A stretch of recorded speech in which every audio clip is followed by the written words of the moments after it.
তো আমাদেরকে অবশ্যই স্যাক্রিফাইস করতে হবে। স্যাক্রিফাইস করা ছাড়া তো আমি এমনিতে মুখোমুখি আল্লাহ তাআলার কাছে জান্নাতের আশা করতে পারি না। এমডি মুনতাসিন ইসলাম আপনি লিখেছেন, একজন জেনারেল পড়ুয়া হয়ে পড়াশোনার পাশাপাশি দ্বীনের পরিপূর্ণ জ্ঞান অর্জন কিভাবে করা সম্ভব? দ্বীনের উপরে টিকে থাকার জন্য করণীয় কি? খুবই সুন্দর একটি প্রশ্ন করেছেন ভাই মুনতাসিন। আপনার প্রশ্নের উত্তরে বলতে চাই, জেনারেল শিক্ষিত হওয়ার পাশাপাশি, জেনারেল স্টুডেন্ট হওয়ার পাশাপাশি আপনি দ্বীনের পরিপূর্ণ জ্ঞান অর্জন করবার জন্য প্রথমত কোরআনে কারীমের শুরু থেকে শেষ পর্যন্ত সংক্ষিপ্ত হলেও একটা তাফসিরের সহযোগিতা নিয়ে পড়ে শেষ করা দরকার। সেই সাথে প্রিয় নবী সাল্লাল্লাহু আলাইহি সাল্লামের জীবনী, যে কোনো একটা জীবনী বা একাধিক জীবনী শুরু থেকে শেষ পর্যন্ত পড়ে শেষ করা দরকার।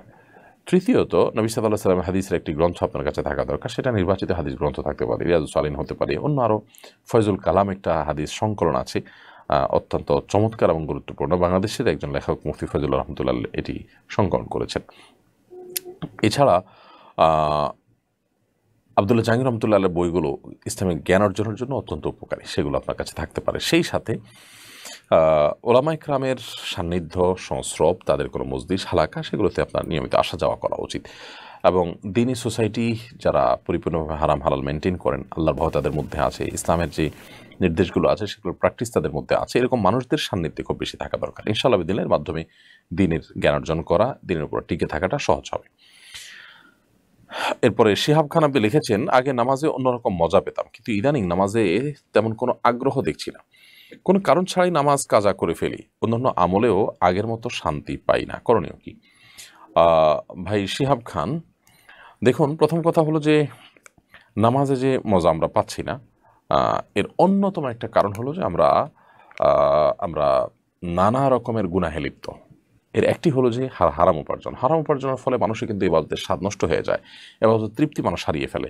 আরেকটা হলো চোখের গুনাহ, চোখের জেনা, চোখ দিয়ে অপাত্রে দৃষ্টিপাত করা, হারাম জিনিস দেখা, এগুলো ইবাদতের স্বাদকে মানুষের নষ্ট করে দেয়।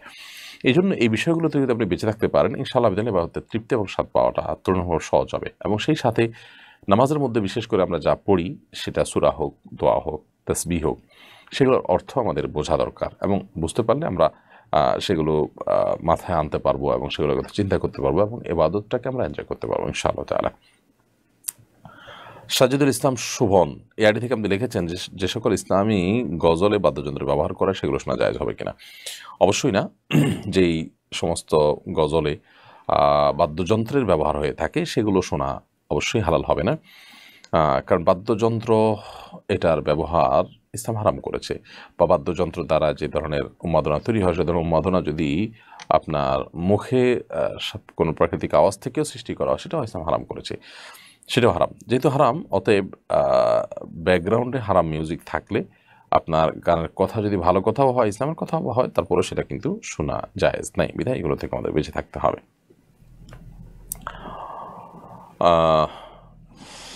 জান্নাতুল মামুন আপনি লিখেছেন, ইদানিং দেখছি মাদ্রাসায় পুরুষ শিক্ষক ধর্ষণ করছে, খুন করছে, এসব নিয়ে কেন আপনারা কথা বলেন না? তাদের বিচার কেন দাবি করেন না? বোন, আপনার প্রশ্নের উত্তর আমরা বলতে চাই, এ বিষয়ে যখনই আমাদের সামনে আসে আমরা কথা বলার চেষ্টা করি। আপনি আমাদের সম্পর্কে একটু ঘাটাঘাটি করলে বা আমাদের পেজে যদি একটু পেছনের দিকে যেতে থাকেন বা সার্চ দিতে থাকেন, ইনশাআল্লাহ বিদিনিল্লাহ এই বিষয়ে আপনি অনেক কিছু পেয়ে যাবেন।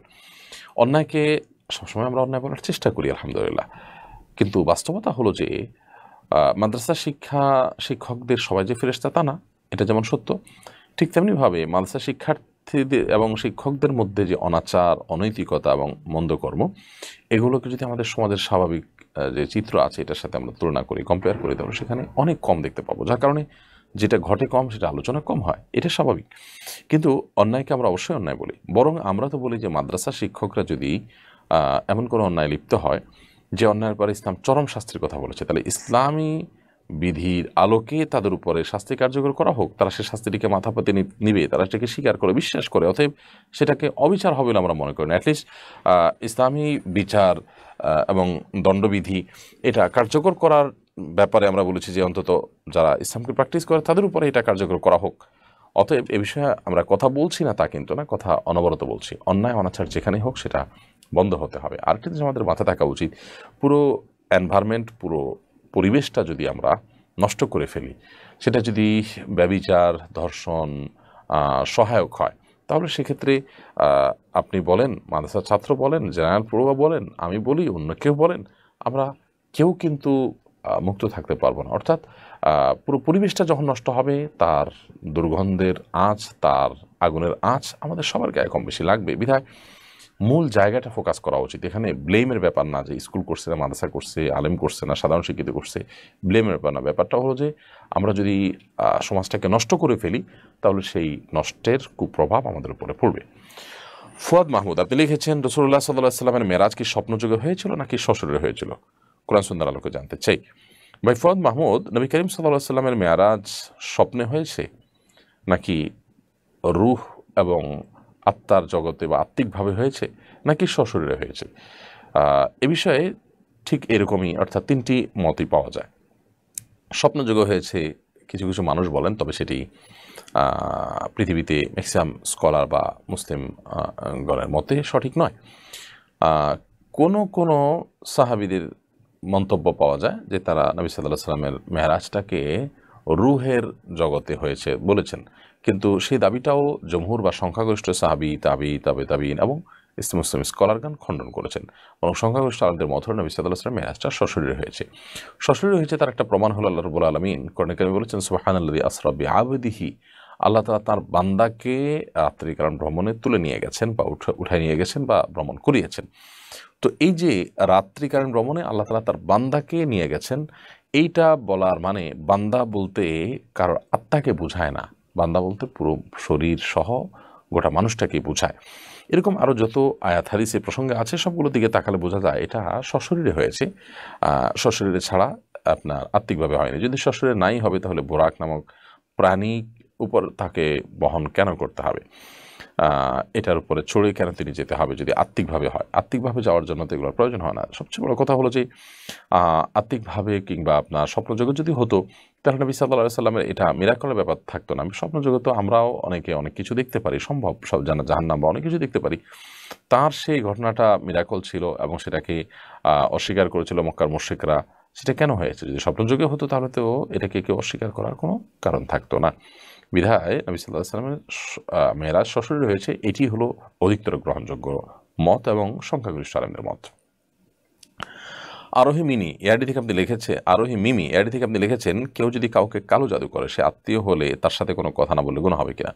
আপনি কোনো আত্মীয় দ্বারা ক্ষতিগ্রস্ত হলে এবং তার সাথে কথা বলতে গেলে আপনি আরও বিপদের মুখে পড়তে পারেন, এরকম হলে অবশ্যই তাকে অ্যাভয়েড করার রাইট আপনার আছে, অধিকার আপনার আছে। বিশেষ করে সে আপনাকে কালো জাদু করেছে, এই বিষয়টা যদি নিছকই সন্দেহ সংশয়ের জায়গায় না থাকে, বরং এটার সপক্ষে জোরালো দলিল আপনার কাছে থাকে, তাহলে সেক্ষেত্রে আপনি অবশ্যই তাকে অ্যাভয়েড করতে পারেন, বিশেষ করে আত্মরক্ষার প্রয়োজনে। তাছাড়া যে প্রাকৃতিকভাবে তার প্রতি আপনার ঘৃণা বোধ তৈরি হবে, সেজন্য দূরত্ব বজায় রাখাটা কঠিন কিছু না, কিন্তু সেই সাথে এটা অসম্ভব কিছু না, কিন্তু সেই সাথে তার প্রতি আপনার অনুকম্পা, আপনার অনুগ্রহ, এক ধরনের দয়া মায়াও কাজ করবে, সেটা অস্বাভাবিক না। কারণ তিনি দিন শেষে আপনার আত্মীয়, তিনি ভুল পথে আছেন, আপনার এই জায়গা থেকে অনুকম্পা কাজ করা উচিত। বাট তার থেকে আপনি দূরে থাকলেন, কথাবার্তা বললেন না, অ্যাভয়েড করলেন, বিশেষ করে তাকে বার্তা দেওয়ার জন্য, এটা তো ডেফিনেটলি আপনি করতে পারেন। এমনি রনি শরীফ আপনি লিখেছেন, আমি একটি বেসরকারি প্রতিষ্ঠানে চাকরি করি, আমাদের সরকারি বেসরকারি কোনো ছুটি দেয় না, তার বিনিময়ে কোনো পারিশ্রমিকও দেয় না। এমত অবস্থা শুধু শুক্রবার পারিশ্রমিক মালিকের অজান্তে নিয়ে নেওয়া যায় হবে কিনা? দেখুন, এই বিষয়টি ইসলামের শরিয়াত দৃষ্টিকোণ থেকে আমরা বিশ্লেষণ করলে বলতে হবে, মালিক এবং শ্রমিকের সাথে যে চুক্তি হবে, সে চুক্তি ঠিক রাখতে হবে।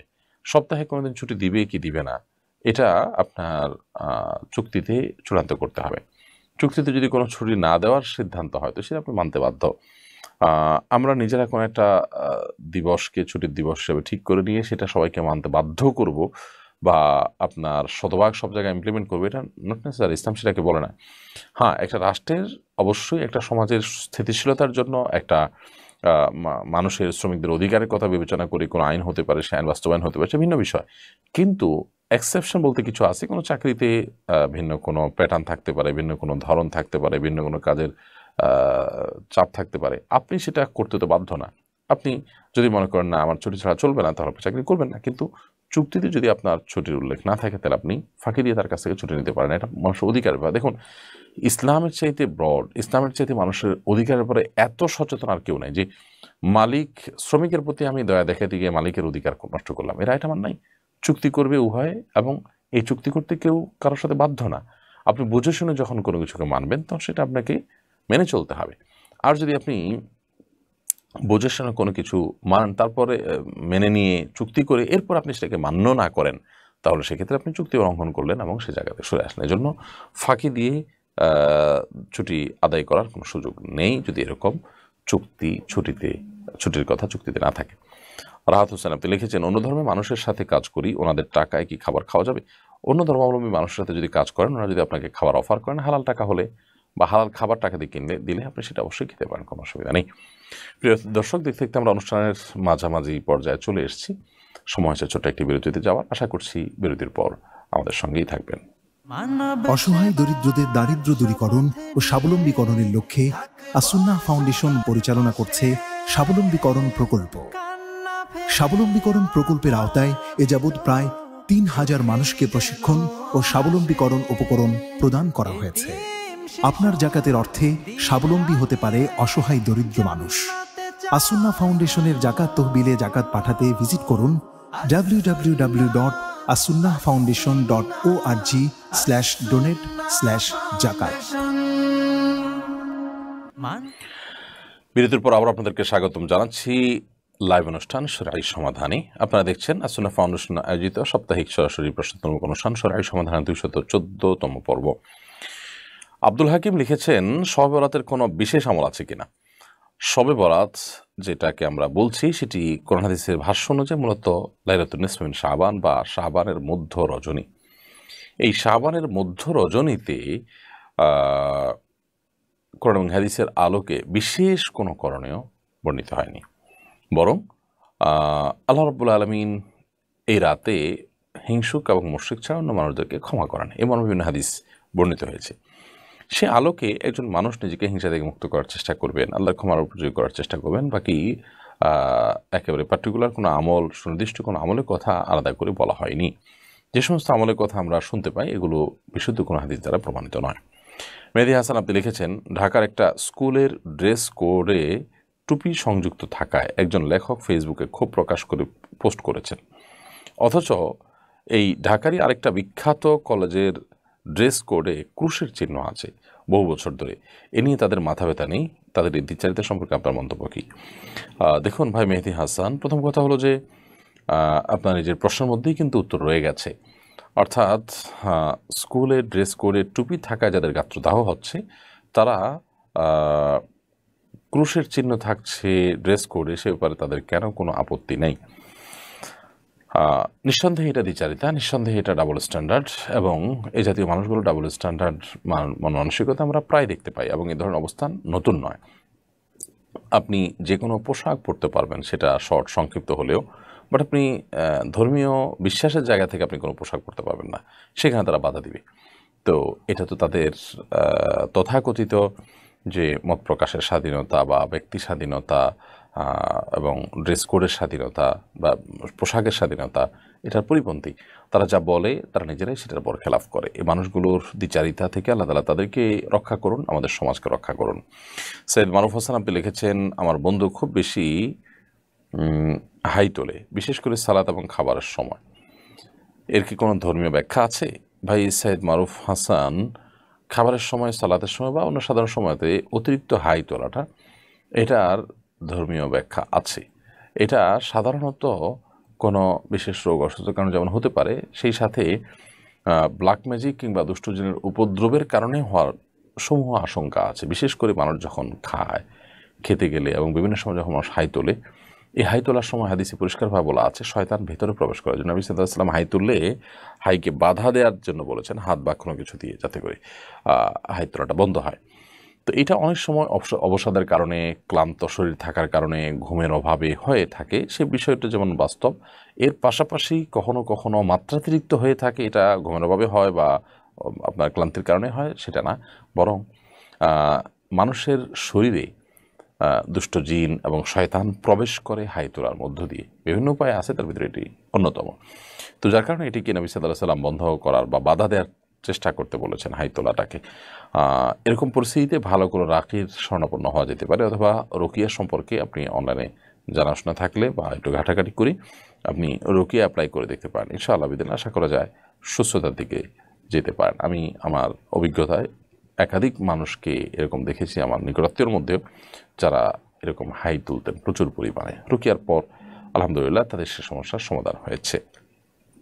ফাতেমা ইসলাম হীরা এআইডি থেকে আপনি লিখেছেন, বাবা মা, ভাই বোন বা অন্য কেউ মৃত্যুর সময় যদি মেয়েদের পিরিয়ড চলে তাহলে কি তাদেরকে শেষ সময় ধরতে পারবে না? না, এরকম কোনো কথা নেই। পিরিয়ড অবস্থাতে কাউকে স্পর্শ করা যাবে না, বিশেষ করে মৃত মানুষকে স্পর্শ করা যাবে না, এরকম কোনো কথা নেই। কেউ যদি তার বাবা তার ভাই মৃত্যুর পর তাকে স্পর্শ করতে চান বা নাড়াচাড়া করতে হয়, তো সেক্ষেত্রে এই নাড়াচাড়া করাটা কোনো নাজায়েজ বিষয় না মাসিক অবস্থায়, এর কারণে হারাম হবে না আপনি নাড়াচাড়া করলে বা ধরলে। তবে নিছক আবেগের বশে আমরা অনেকে ধরি অথবা প্রয়োজনে ধরি, সেটা তো ডেফিনেটলি জায়েজ আছে, সেটা সর্বাবস্থায় জায়েজ আছে। তবে গায়রে মাহরাম যদি হয় তাহলে অবশ্যই সেটি করবে না, কোনো গায়রে মাহরাম নারী গায়রে মাহরাম পুরুষকে স্পর্শ করবে না।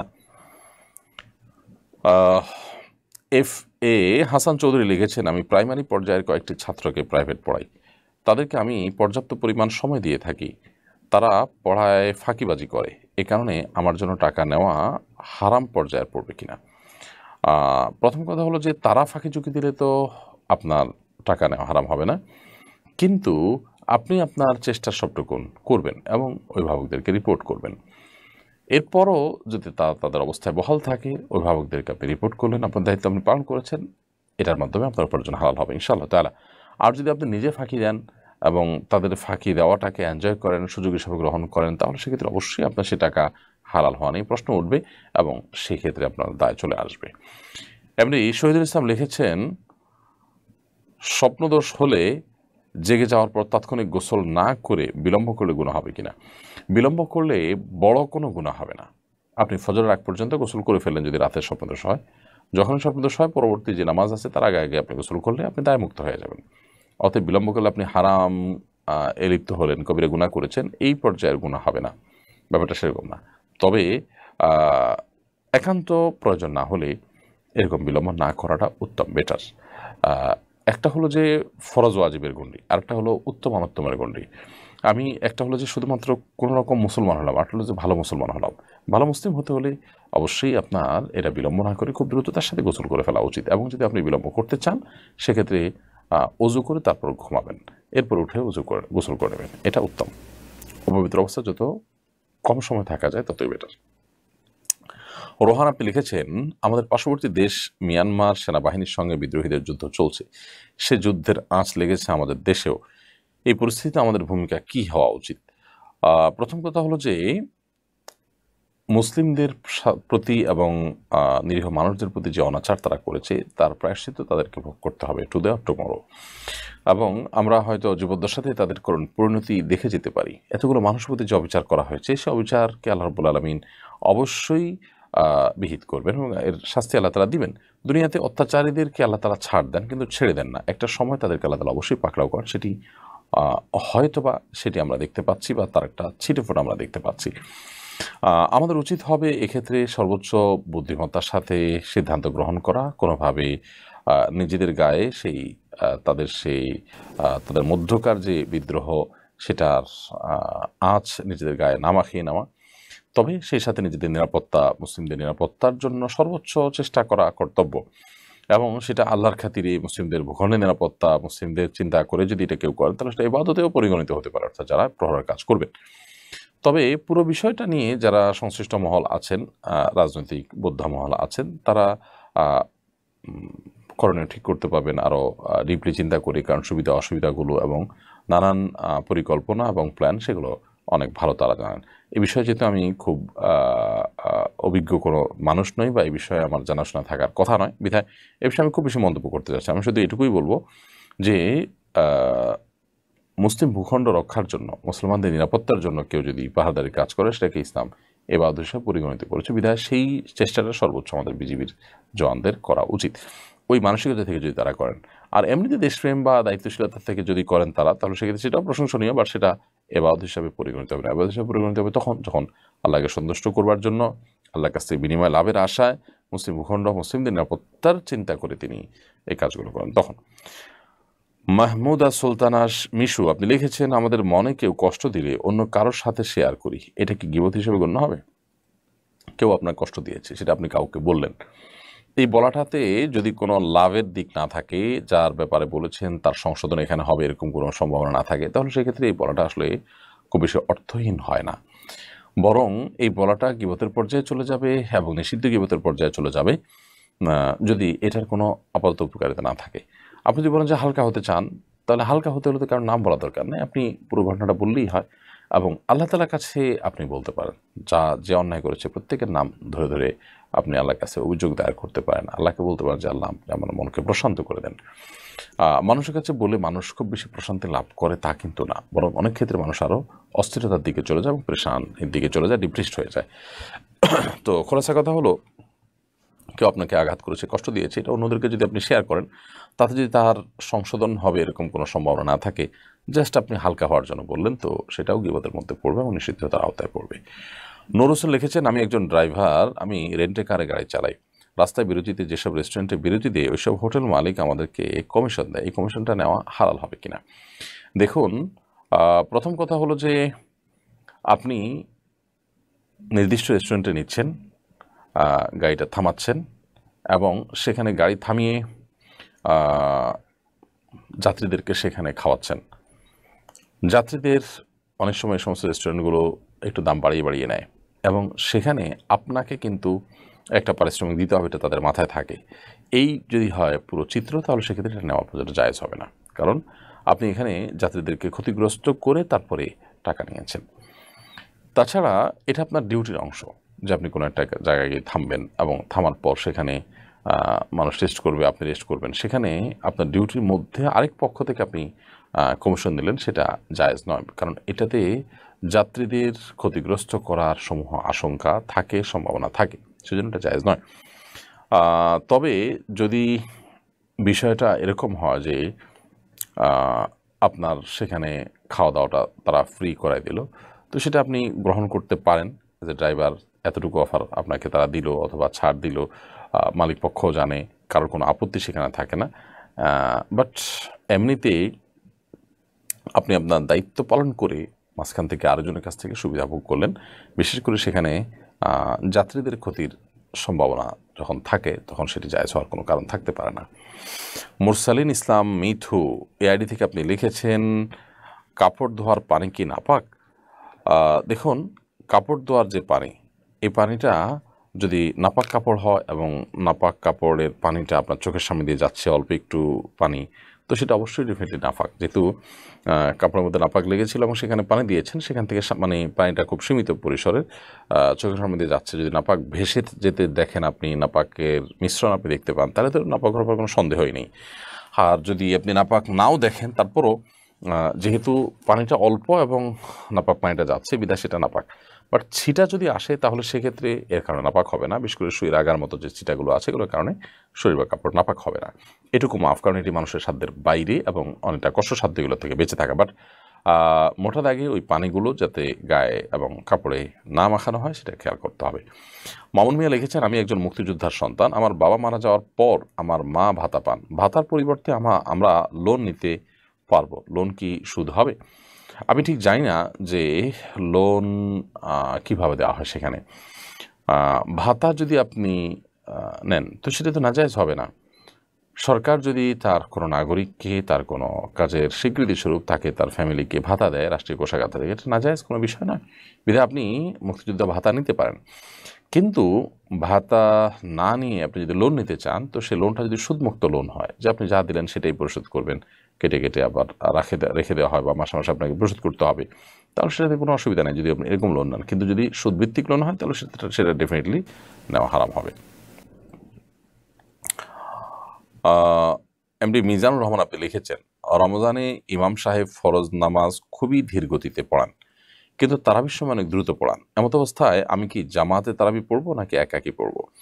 দেখুন, এই তাড়াতাড়ি তারাবি পড়ানোর সীমানাটা কতটুকু? যদি তাড়াতাড়ি বলতে আপনি এত তাড়াতাড়ি পড়ানোর কথা বলেন যে কিছু বোঝা যায় না, অর্থ বিকৃত হওয়ার সম্ভাবনা থাকে, তাহলে সেক্ষেত্রে ডেফিনেটলি আপনি এটা অ্যাভয়েড করবেন, ওই জামাতে পড়বেন না, অন্য কোনো জামাতে পড়বেন, একাকি না পড়ে উত্তম হয় অন্য কোনো জামাতে একটু দূরে গিয়ে হলেও পড়বেন। আর যদি সেরকম সুযোগ না থাকে তো নিজেরা জামাত করবেন বা একা একা পড়বেন। কিন্তু একটু গতিতে পড়া হচ্ছে, বাট সেটার কারণে বুঝতে অসুবিধা হচ্ছে তা না, বা অর্থ বিকৃত হচ্ছে সেটাও না, একটু গতিতে হচ্ছে, এই অজুহাতে আপনি একা একা পড়বেন জামাত ত্যাগ করে, সেটা করা উচিত না। যদিও তারাবির জামাতটা পাঁচ ওয়াক্ত জামাতের মধ্যে এরকম গুরুত্বপূর্ণ না। তারাবির জামাতটা যদি কেউ মিস করে, তো তার পাঁচ ওয়াক্ত নামাজের জামাত মিস করলে যেরকম সে গুনাহগার হবে এবং নবী সাল্লাল্লাহু আলাইহি ওয়াসাল্লামের সতর্কবাণী রয়েছে, এক্ষেত্রে সেটা কিন্তু ওরকম না। বিধায় আপনি যদি স্যাটিসফ্যাকশন লেভেলের না থাকে আপনি এটা করতে পারেন, একা একা পড়তে পারেন। কিন্তু অনেক সময় শয়তান আমাদেরকে ধোঁকার মধ্যে ফেলে দেয়। সামান্য একটু স্পিড হচ্ছে, এটার কারণে হয়তো কোয়ালিটিতে একটু কমতি হয়েছে, কিন্তু আপনি যখন একাকী পড়বেন তখন তো আপনি পুরো খতম থেকে বঞ্চিত হবেন, আপনি অনেক কিছু থেকে বঞ্চিত হবেন। বিধায় পুরো পরিস্থিতিটাকে দেখে তারপরে ডিসিশন নিতে হবে। এমনি মিজানুর রহমান লিখেছেন, রমজানে ইমাম সাহেব ফরজ নামাজ খুবই, সরি আবার প্রশ্ন তো দিয়েছি, জোনাকি এআইডি থেকে আপনি লিখেছেন 7ই ফেব্রুয়ারি কোনো মুসলিম মারা গেলে 8ই ফেব্রুয়ারি দাফন, 9 ফেব্রুয়ারি মেজবান করা কি জায়েজ হবে নাকি হারাম হবে? মানুষ মারা যাওয়ার পর যত দ্রুততার সাথে সম্ভব তাকে দাফন করা উচিত। যেদিন মারা গেছে তার মারা যাওয়ার সময় যত অল্প সময়ের মধ্যে সম্ভব তাকে দাফন করা উচিত। সেখানে একদিন পরে যদি দাফন করা হয় কোনো যৌক্তিক কারণ না থাকলে এটা এরকম করাটা উচিত না। বিশেষ করে অমুক আসবে তমুক আসবে, একদম ফার্স্ট ব্লাডের লোক ছাড়া অন্যদের জন্য এরকম লেট করানো উচিত না। নবী সাল্লাল্লাহু আলাইহি ওয়াসাল্লাম বলেছেন, আসরাউ বিল জানাজা, তোমরা জানাজা খুব দ্রুততার সাথে করো, লাশ দাফন জানাজা এগুলোতে বিলম্ব করা উচিত নয়, সেটা করা উচিত আমাদের। আর মানুষের মৃত্যুর পর, দাফনের পর তথাকথিত মেজবান ইত্যাদি নামে যে আপনার খাবার অনুষ্ঠানের প্রচলন আমাদের দেশে আছে, এটি কোরআন এবং হাদিসের আলোকে প্রমাণিত না, বরং এটি হিন্দুদের যে শ্রাদ্ধ আছে সেটার একটা ফটোকপি মাত্র। তারা শ্রাদ্ধের মাধ্যমে যে কাজটা করে থাকি ওইটাই আমরা একই সমাজে বসবাসের কারণে আমাদের মধ্যে চলে আসছে। বিধায় সে বিষয়ে আমাদের সতর্ক থাকতে হবে এবং এগুলোকে অ্যাভয়েড করতে হবে। এমনি টিপু আপনি লিখেছেন, আগদ না পড়িয়ে শুধু কাবিন করে রাখলে কি বিয়ে কমপ্লিট হবে? আগদ পড়াননি, কাবিন করেছেন, তো সেখানে কাবিনের মধ্যে কি আছে? যদি সেখানে লেখা থাকে যে আমি প্রস্তাব করলাম, আবার অপরপক্ষে লেখা থাকে আমি কবুল করলাম, এরপর দুজন স্বাক্ষর করে থাকেন, তাহলে বিয়ে হয়ে যাবে। আর যদি সেখানে শুধুমাত্র স্বামীর ঘরে স্বামীর নাম, স্ত্রীর ঘরে স্ত্রীর নাম লেখা থাকে আর ওখানে স্বাক্ষর করে, তাহলে বিয়ে হবে না। অর্থাৎ এই কাবিনে কোনো ভ্যালু নেই, সেক্ষেত্রে বিয়েটা নতুন করে পড়াতে হবে।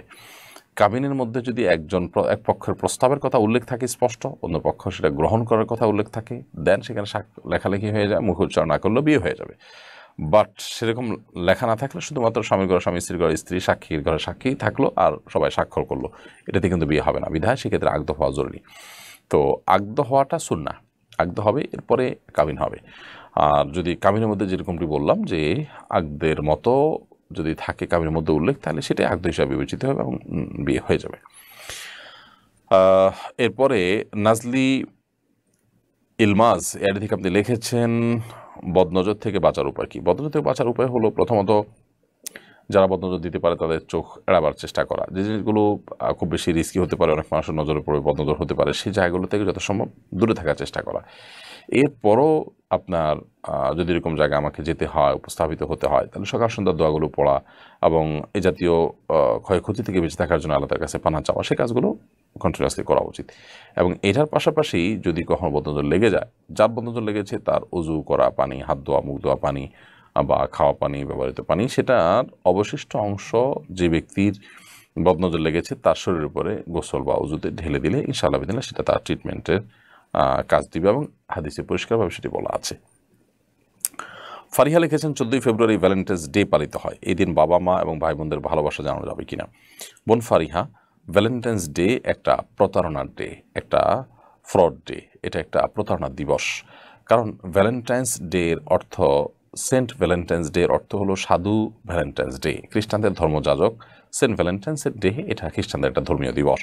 সেটিকে একটি সেকুলার দিবসে পরিণত করে সব ধর্মের মানুষদেরকে সেটা পালন করাবার জন্য বাণিজ্যিক উদ্দেশ্য ধান্দা থেকে আপনার এটাকে তথাকথিত ভালোবাসার দিবস হিসাবে আমাদের আমদানি করা হয়েছে। ইভেন ইংল্যান্ডেও এই দিবস একসময় পালন করা হতো না এভাবে মাঝে, তখন গিফট আইটেমের ব্যবসায়ীরা ফেব্রুয়ারি মাসে সেখানে যে বরফ ইত্যাদি পড়ে থাকে, সেই রকম একটা পরিস্থিতিতে এই দিবসটাকে নতুন করে তারা প্রতিষ্ঠিত করবার চেষ্টা চালায়, অব্যাহত করে রাখে এবং এটি ছিল তাদের বাণিজ্যিক যে ধান্দা টার্গেট তার অংশ। তো ভ্যালেন্টাইন্স ডেকে ভালোবাসা দিবস আমরা বলছি, ভালোবাসা দিবসের ইংরেজি তো ভ্যালেন্টাইন্স ডে না, তার ইংরেজি হলো লাভ ডে।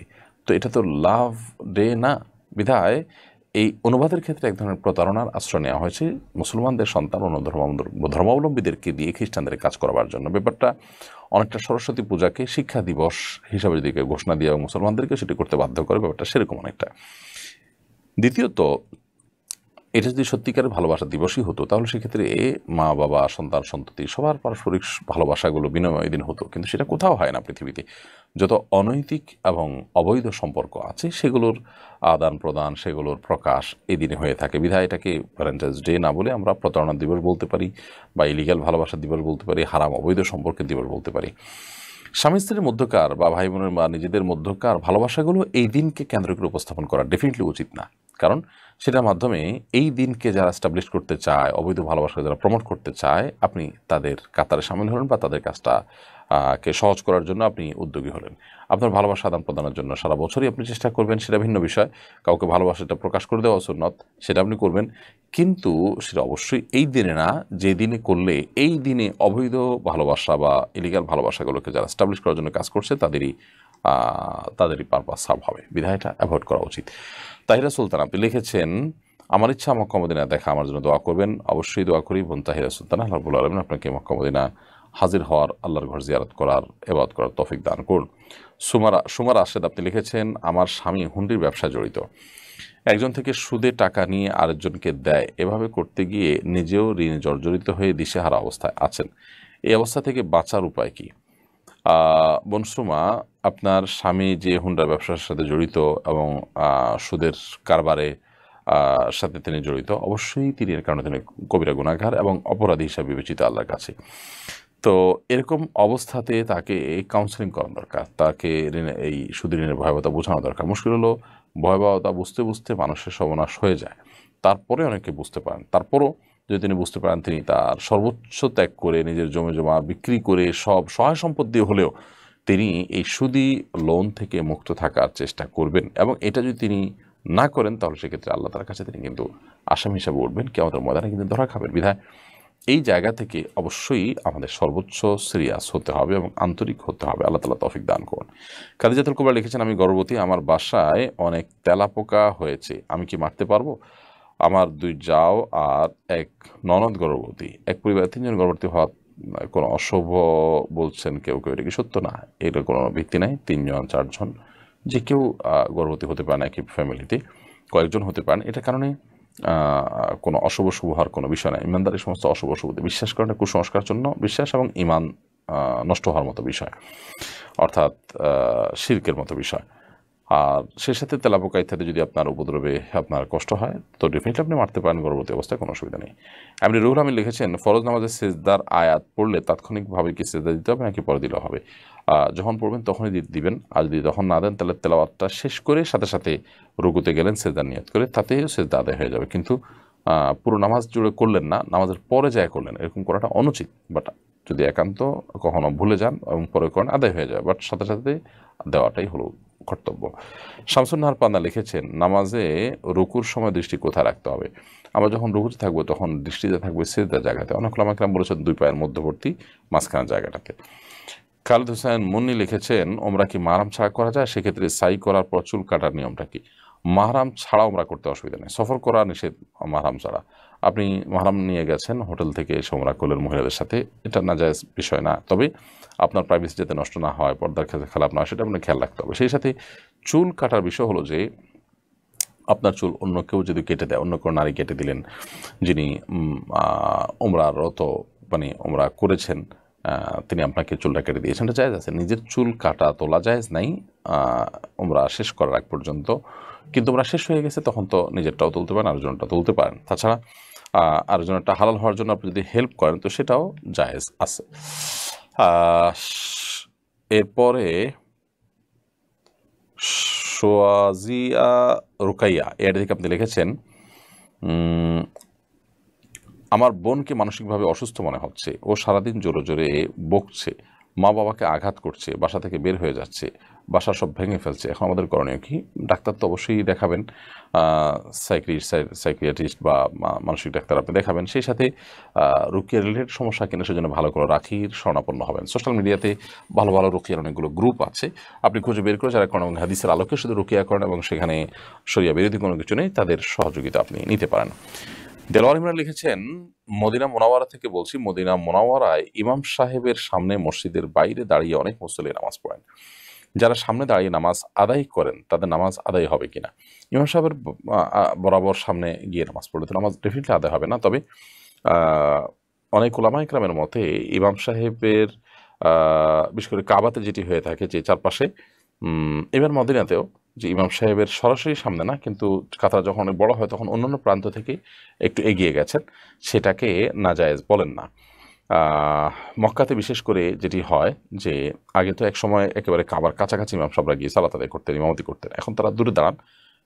তারা যেখানে দাঁড়ান ওই দাঁড়ানোর বরাবর কাবা পর্যন্ত ওই জায়গাটা খালি রাখা হয়, তার আশপাশ থেকে যারা আছেন তারা জামাত করতে করতে সামনের দিকে যান।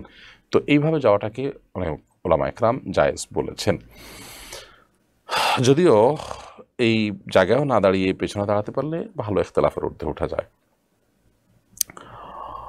এরপর প্রশ্ন করেছেন মাওলানা কারি শফিকুল ইসলাম, আপনি লিখেছেন, আমার এক ভাই এখন প্রবাসী, সেখানে খ্রিস্টান মেয়েকে মুসলমান বানিয়ে বিবাহ করেন, বিবাহের পর থেকে এখনো পর্যন্ত স্ত্রী অনৈতিক অনইসলামিক কাজ এমনকি জেনাও করে, ছেলে ও মেয়ে 3 জন হয়ে গেছে, আমার ভাইয়ের করণীয় কি? স্ত্রীর মধ্যে যদি কোনো পরিবর্তনের আশা না করেন এবং আশঙ্কা করেন যে তিনি এরকমই থাকবেন বা আরও খারাপ হতে পারে, তাহলে সেক্ষেত্রে ডেফিনেটলি তিনি তাকে ত্যাগ করার রাইট তার আছে। আর যদি তিনি বিশেষ করে সন্তানদের চিন্তা করে এই ত্যাগটা করেন বা বিচ্ছেদের উদ্যোগ নেন, তো সেটা তার জন্য বরং বেটার হবে। বাট ওই ভদ্রমহিলা যদি নিজেকে মুসলিম দাবি করেন এবং ইমান তার ঠিকই থাকে বাট তার কর্ম খারাপ থাকে, অর্থাৎ গুনাহে লিপ্ত থাকেন, তাহলে তাদের বৈবাহিক সম্পর্ক নষ্ট হয়ে যাবে না, তারা চাইলে সম্পর্ক রক্ষা করতে পারেন, বিশেষ করে তাকে রেখে সংশোধন করা যাবে সে আশা থেকে যদি রাখতে চান জায়েজ আছে। আয়েশা সিদ্দিকা লিখেছেন, আমি টিউশনি করি, ছেলে মেয়েদের বন্ধুত্ব হওয়ার বিষয়টা পড়াতে হয়, যেখানে ইসলামের ছেলে মেয়েদের বন্ধুত্বের বিষয়টি কঠোরভাবে নিষেধ করেছে, সেখানে মুসলিম প্রধান দেশ হওয়ার পরও ছোট ছোট ছেলে মেয়েদের এসব বিষয়ে কেন শিক্ষার নামে শেখাতে হচ্ছে? দেখুন, প্রথম কথা হলো যে দেশের যে ভয়াবহ পরিস্থিতি সেটা তো আমরা সবাই কম বেশি দেখতে পাচ্ছি, যে ধর্মীয় শিক্ষা, ধর্মীয় চর্চা এর শিক্ষা প্রতিষ্ঠানগুলো থেকে ইন্টেনশনালি পরিকল্পনা করে বাদ দেওয়া হচ্ছে, বিশেষ করে বাইরে বিভিন্ন এনজিওদের প্ল্যান পরিকল্পনা আছে, সেগুলোর বাস্তবে আমরা দেখতে পাচ্ছি খুব বাজেভাবে। তো সেখানে স্বাস্থ্য বিজ্ঞানের নামে বিভিন্ন নামে ছেলে মেয়েদের অবৈধ সম্পর্ক, অবিবাহিত সম্পর্ক করতে নানাভাবে উদ্বুদ্ধ করা হচ্ছে। বিধায় এই বিষয়গুলোতে আমাদের দায়িত্বশীলতার পরিচয় দিতে হবে। আমাদের সন্তানরা যাতে বিপদগামী না হয়, প্রয়োজনে শিক্ষা প্রতিষ্ঠানে আমাকে সেভাবে চুজ করতে হবে এবং তাদেরকে এই অন্যায়ের পথ থেকে সরিয়ে আনার জন্য আমাদের সর্বাত্মক চেষ্টা অব্যাহত রাখতে হবে। যদি আমরা সেই চেষ্টাগুলো করতে থাকি, এরপরেও যদি তারা অন্যায়ের সাথে জড়িয়ে যায়, তো আশা করা যায় আল্লাহ রাব্বুল আলামিনের কাছে আমাদের দায় থাকবে না, আমাদের চেষ্টা থাকতে হবে যে তারা যাতে ওখানে গিয়ে কোনো অন্যায় লিপ্ত না হয় এবং হারাম হালাল ভেদাভেদানো করতে পারে। নাজিয়াত নাবা আপনি লিখেছেন, মেয়েদের ফিজিওথেরাপি ডাক্তার হওয়া উচিত হবে কিনা? ছেলেদেরকে সার্ভিস দেওয়ার জন্য তিনি ডাক্তার, মেয়েদেরকে সার্ভিস দেওয়ার জন্য এটা শিখতে পারেন এবং করতে পারেন, সমস্যা নেই, বাট ছেলেদেরকে সার্ভিস দেওয়ার জন্য এরকমটি করার সুযোগ নেই। আহনাফ ঈশ্বরিয়ার তানজিম লিখেছেন, সামনে এসএসসি দিব, দোয়া করেন। অবশ্যই দোয়া করি। আমাদের অনেক বন্ধু, অনেক ছোট ভাই ব্রাদার, অনেক সন্তানতুল্য পরীক্ষার্থী আছেন যারা এসএসসি অথবা দাখিল পরীক্ষা দিবেন। আমরা দোয়া করি আল্লাহ তাআলা তাদেরকে সততার সাথে, নীতি এবং আদর্শের সাথে, নিষ্ঠার সাথে পরীক্ষা দেওয়ার তৌফিক দান করুন এবং তাদের পরীক্ষাকে আল্লাহ তাআলা সহজ করুন, দুনিয়া আখিরাতের সব পরীক্ষাকে আল্লাহ তাআলা সহজ করুন। রাইসা আহমেদ সারা লিখেছেন, আমার নানিকে আমার মামা ও আম্মু কেউ ভরণ পোষণ দেন না, কোনো খোঁজ খবরও নেন না, এমত অবস্থায় আমি নানির ভরণ পোষণ দিয়ে নানির জমি নিতে পারবো? অবশ্যই আপনি তার ভরণ পোষণ দিয়ে তার জমি নিতে পারেন, বরং তার জমি আপনি দাম ধরে কিনে নেবেন। ওইরকম শুধু ভরণ পোষণ দিয়ে 10 টাকার ভরণ পোষণ দিয়ে 15 টাকার জমি নিয়ে এলেন, এটা তো করা অবশ্যই জায়েজ হবে না। ন্যায্য মূল্য দিয়ে নিয়ে আপনি তার সার্ভিস দিলেন, সেটা আপনি করতে পারেন। আর যদি নানি আপনার মায়ের মা হিসাবে আপনার রক্ত সম্পর্ক আত্মীয়, তার প্রতি আপনি দায়িত্বশীলতার জায়গা থেকে এটি করেন, সেটা হবে আরও ভালো।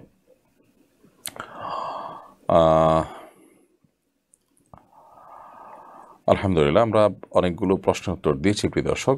দেখতে দেখতে আমরা অনুষ্ঠানের একেবারেই শেষ প্রান্তে চলে আসছি। আপনাদের অনবরত প্রশ্ন আসছে এবং অনেক প্রশ্ন এখনও আছে যেগুলোর উত্তর আমরা আসলে দিতে পারি নাই। ইনশাআল্লাহ বিদিনল্লাহ আমরা আরও কয়েকটা প্রশ্ন তো দিচ্ছি, তবে যেগুলো উত্তর দিতে পারছি না অফিস টাইম ইনশাআল্লাহ আপনাদেরকে আগামীকালকে রিপ্লাইয়ের মাধ্যমে উত্তর দেওয়ার চেষ্টা করা হবে। আশিক মণ্ডল লিখেছেন, ওযু অবস্থায় যদি কোনো তরল নাপাক পেশাব হাতে পায়ে লেগে যায় এবং যদি শুকিয়ে যায়, ওই হাত কাপড়ে লাগলে কি কাপড় নাপাক হয়ে যাবে? প্রথম কথা হলো, শুকিয়ে গেলে ওইটা কাপড় লাগলে কাপড় নাপাক হবে না। দ্বিতীয় কথা হলো যে যদি শুয়ের আগার পরিমাণ, আগায় যে পরিমাণ পানি থাকে ওই পরিমাণ পেশাব লেগে থাকে, তার কারণে নাপাক হবে না। যদি বেশি লেগে থাকে তাহলে যে জায়গা আছে ওই জায়গাটা ধুয়ে ফেললেই হবে, ওযু আলাদা করতে হবে না। আর কাপড়ে লাগলে যদি শুকিয়ে যায় তারপরে কাপড় লাগলে কাপড় নাপাক হবে না। যদি শুকিয়ে না যায় কাপড়ে লাগে তাহলে কাপড় যে জায়গায় লাগছে ওই জায়গাটাকে ধুয়ে ফেললেই হবে, যদি পরিমাণে বেশি হয়। যদি পরিমাণ অল্প হয় কোনো অসুবিধা নেই। জামিল লিখেছেন, আপনার তারাবি বিষয়ক বইটার বিষয়বস্তু সম্পর্কে জানতে চাই। জামিল, আমরা তারাবির সার সংক্ষেপ নিয়ে একটা বই প্রস্তুত করেছি, আশা করছি সপ্তাহ থেকে 10 দিনের মধ্যে আপনাদের হাতে তুলে দিতে পারবো। এবং এই বইয়ের মূল উদ্দেশ্যই হলো যে এমনিতে আমরা বছর জুড়ে কোরআন থেকে অনেক দূরে থাকি, কোরআনের সাথে আমরা সময় কাটাতে পারি না। রমাদানে আমরা তারাবিতে কোরআন শুনি আলহামদুলিল্লাহ, এবং মা বোনরাও বাসা বাড়িতে রমাদানে কোরআন তেলাওয়াত করে থাকেন।